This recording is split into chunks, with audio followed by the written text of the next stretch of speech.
Welcome back to the channel of Truth, Trust, and Transparency. Today, I'm answering another one of your YouTube questions. This one goes out to Martha Saradi WI984. I've absolutely butchered your last name, Martha, so I apologize. But Martha's asked a very important question that I think a lot of you guys will be able to relate with. And the question goes like this. Hi Davey, very good content, by the way. I have learned a lot from you and I have been watching lots of your videos lately. Question for you, please. How do you decide what is a good commercial property to purchase?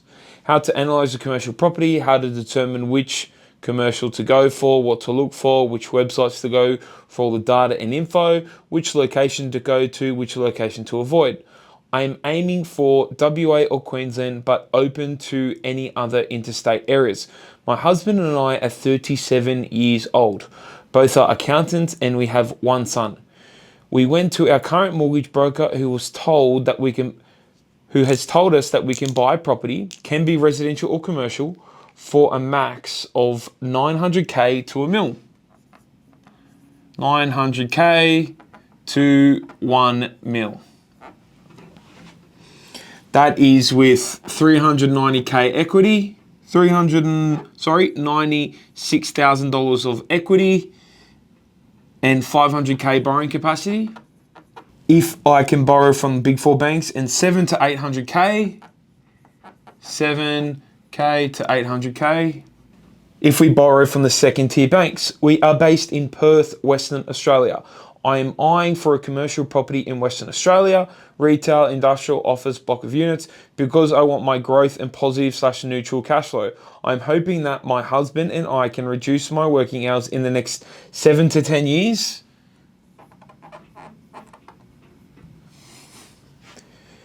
And can send my 9-year-old son to private high school. Okay, well that's 7 to 10 years away. I said, great question, Martha. Let me know an answer. I'll let you know an answer this week. Now, a couple of things on this question, and I actually might keep it off and keep it open. First and foremost, and as I say at the front of all these videos, that this is not financial advice. I do not have an AFSL. I'm not licensed to give you financial advice. This shouldn't be taken as financial advice. But think of this video as educational purposes. You ask me a question, I'm going to tell you what my thoughts and opinions are, where mine goes, what you could do, what you could consider. Take that, consult people like your mortgage broker, consult people like your accountant, so that you can make the best decision possible. Martha, I'm going to be honest with you in this particular response. You're both 37. It doesn't sound like you guys have any other property apart from your primary place of residence, which you're pulling out a fair bit of cash on, a fair bit of equity available, $400,000.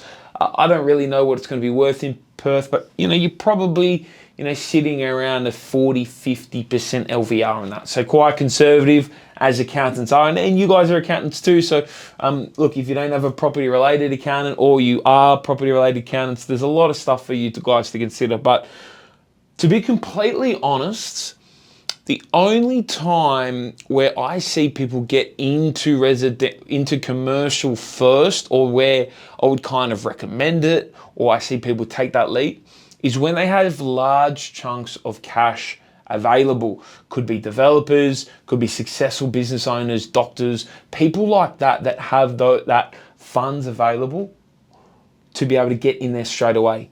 What most people, and what I probably suggest you do, no offense, is to start off and build a residential property portfolio, right? Start with potentially anywhere between 3 to 5 really good assets. I would set those up, right? I would work on accumulating those 5 assets. Then, after they have run their time, and remember, we've got a pretty good time frame here. We've got 7 to 10 years. Then I would consider selling off some of these assets, and then that's when I would leverage into commercial. Rule of thumb for commercial property, And I will go out there and say this on my own YouTube channel. I know a hell of a lot about the property investing side. I know a hell of a lot about development side. Commercial property, and when I start to leverage in a couple of those higher, more expensive commercial property deals, I will be probably outsourcing to someone that is an expert in that space. Now, if you want a recommendation in that space and you're watching and thinking, I'm ready for commercial, I'll tell you who I recommend. And you don't even have to tell them that I've sent you, but I recommend them because I know how they operate their business. I know who they are. I know the properties. I know the deals that they source. They share the deals that they source. And I know a lot of properties in their portfolio, and I can vouch for them. This person here, I've even got the book. Rethink Property Investing. Scotty O'Neill from Rethink Investing. If you're going to get into commercial, that's probably who I'd consider. I don't see there being any other leaders or anyone close in the space on residential, apart from Scotty O'Neill. He sort of gets the food, and then a lot of the other guys get the crumbs and the deals that they reject. But that's someone who I'd vouch for. Now, talking to Scotty, now this is a guy that knows the market intimately. Scotty recommends that you kind of start to leverage into commercial at the $1.5 million range at a minimum. Everything below then, there's a lot more volatility, there's a lot more competition. You've got your mum and dad investors, you have, all sorts of the tenants at that size that are paying, if we get sub $1 million range, they're only paying a very little amount of rent. There's some volatility in that business. Is it going to grow and increase, or is it, has it lasted that 6-year business time frame? So he usually says that a decent commercial deal started about $1.5 million. Now, if I work out about a 35% deposit, you might need 25, 30 for the bank, 5% other costs. I'm looking at requiring or needing about $525,000 in cash for that purchase. You have sort of that 400K you can bring out and use as a deposit. So we need about 500. You've got about 400 usable. To me, it is quite a stretch to get into this first and foremost, especially if it is your first foray into the property space. Because the commercial sector is about 10% of the value of the residential sector, what you'll notice too is that those sort of open book websites are a lot harder to come by, and a lot of those companies go, well, look, Resi's 10 times bigger, we've got 10 times the market, so they don't really invest a lot in. So you're looking at and relying on, a lot of those bigger commercial companies, think Savills, think all those sorts of big operators to put the data together, and which you have to buy. So for me, it's a lot different in terms of just going on, say, a data provider like HTAG or anything like that, or CoreLogic, RP Data, compared to the Resi factor. So the data in that is it's not available. Sometimes a lot of these guys as well are tracking markets, and they know from watching those markets from 5-6 years what he's selling. They're making note of that, square meter rates and all that sort of stuff. So there's a lot more nuances in that data, and it's a lot hidden. It's like you just can't go to RP Data sometimes to pull up that sold stuff. So the data in that's harder to get. And also I think there is there's almost a lower level now. Don't get me wrong, I've seen plenty of buyers agents go into the sub $1.5 million space, and the reason is they get hungry and they want to pick up those clients, right? They go in and say, oh yeah, we'll go and buy your $500,000 commercial market. Something like that, and the tenant's paying 25, 30 grand a year. There is so much volatility in who that is and getting into that space. So I would recommend, because I've been advised from people in the space that you're sort of starting off in commercial about that $1.5 million mark.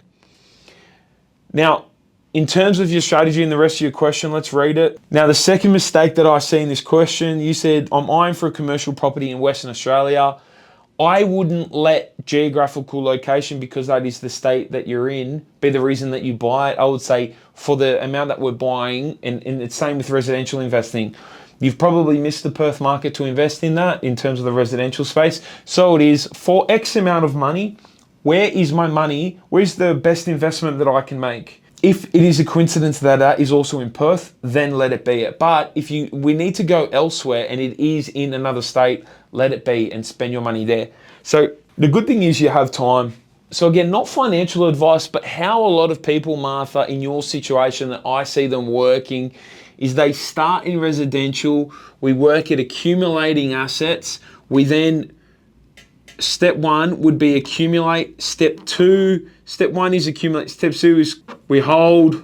Step three, we consolidate. So how that might look in your situation. Now, I'm just going to run some rough numbers on here. Again, really hard to give you exact because one, I don't know what you earn. Two, I don't know the price of your PPR, but let's just say you go out and you're buying an average of say 400K per property. Now that's 2 million total. You also get a rent of, now that might be say 100 grand in rent, plus it could be your incomes, which could be an extra 250 to 300. So we're pretty much there. Deposits and all that kind of stuff too. Don't know your cash position. But let's just say you're going out and you're buying five properties at $400,000, or that's the sort of strategy. We then hold them for 7 to 9 years. Right? Preferably 9 years because, again, you want to accumulate these as fast as possible. We then want to hold them and give us as much time for them to bank and grow, even to go through those property cycles as possible. So if you're saying 10 years you want to retire or cash in, fair enough. You could do this, right? Simple strategy. Watch. Let's just say in 9 years' time, all these properties are now worth $800,000. You're going to keep two. You're going to keep two. 1, 2, right? If you kept two, they'd be worth 800K. 800K. They would be cash flow positive because the rent, remember, we're only buying for say 400 or 500 grand. We put down 10, 12% deposits. It means we only have $350,000 worth of debt. So you have 350K of debt, 350K of debt. Perfect. Now, I'm going to sell off 3 properties. Now, if I bought them for 400 and I sold them for 800, I then make a profit, and I'm just going to say 400 grand profit. I then pay 100 grand in tax per property. Let's just say, for example, I come out clean $300,000 each property. That means you're sitting then with $900,000 after 9 years, $900,000 cash. Now you can do a couple of things here, right? In 10 years time, and if your husband and yourself or you and your partner are diligent and saving away money, we could do 2 things. We could come and go granny flat here, because we're going to hold these for the long term. So they would be bringing in 30K each. Then for that 900 grand, you can do a few things. You can split this up, adding a little bit extra cash savings on top of that. 525 each. So we'd need an extra $1,050,000, so we'd need an extra 150K cash contribution, right? And then we could go out and buy 2 $1.5 million properties, two $1.5 million commercials. Now they're going to yield at say 6.5%, 7%. So they're going to bring in 100K cash each, 100K cash in rent. You've put down a 30% deposit, which means you only have $1 million in loan against them. That by that stage, that money is probably going to cost you 55 grand a year, 55K,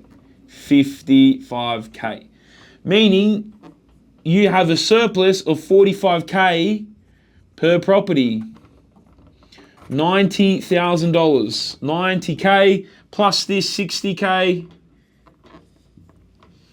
150K. 150K in 10 years' time. So when your son wants to go to private school, you can use maybe some of those sale proceeds, or I don't know how much private school fees cost over in WA, but that is going to be more than enough. The best part is say that you guys want to keep working past 10 years. You want to work for 15 or 20 years. Maybe you take a little bit of time off. You don't work as hard, but you still need some purpose. You then reinvest the positive cash flow that are in these properties, right? Typically another 9 or 10 years and they can pay themselves fully off. Then we have 100, 200K here, 200K there.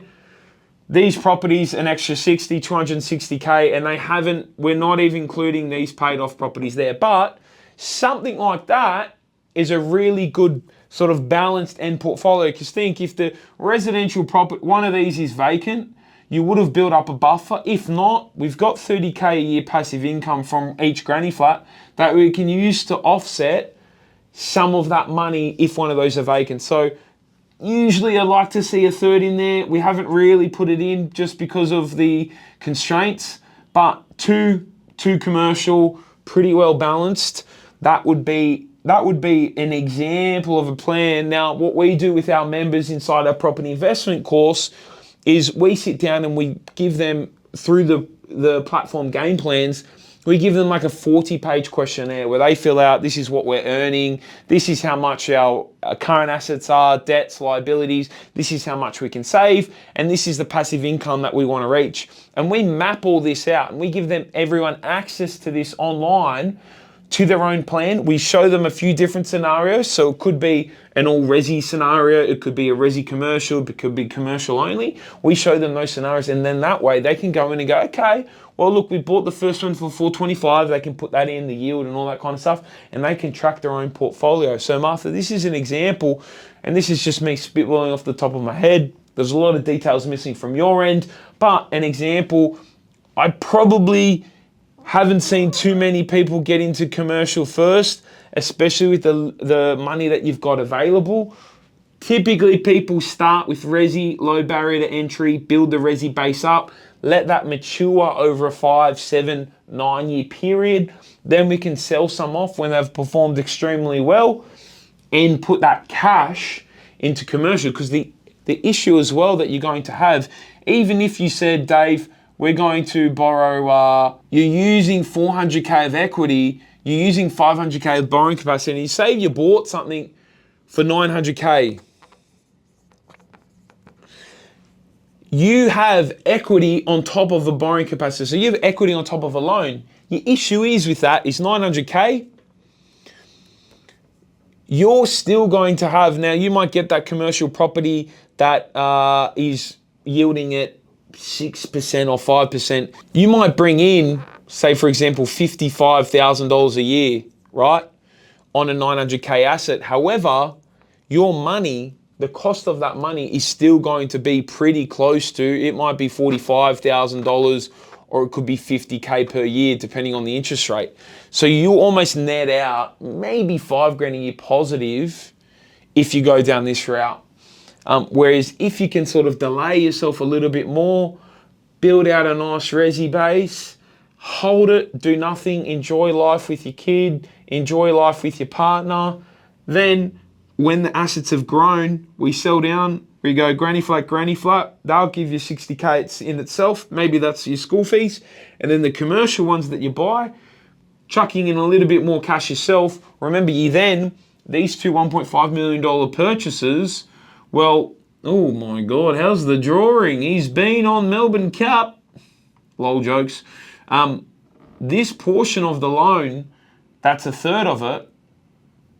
That portion there, that is actually cash, it's not equity. So your loan is only 70%, whereas up here, that entire thing is equity. And then it's harder to be cash flow positive when you got equity on top of a loan. But my thoughts, Martha, anyone out there that's got questions, thoughts, queries, anything like that, drop them in the comments. As always, I'll see you guys tomorrow.